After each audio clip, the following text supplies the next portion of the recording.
Welcome today for the Motorola Moto G23, and I'll show you how to change icon shape with the X icon changer app on this device. So first we should get the X icon changer app from the Play Store.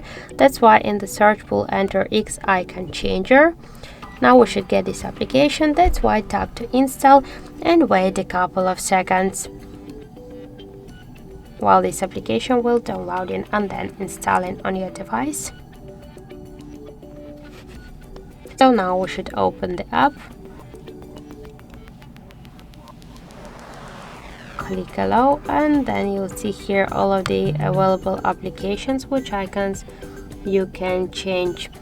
For example, let's use the contacts one. Here if you want to rename this icon, you just should click on this edit icon. We can use to change icon the library with the different folders with the icons, or also we can use photo from our device gallery or to take a picture in camera app.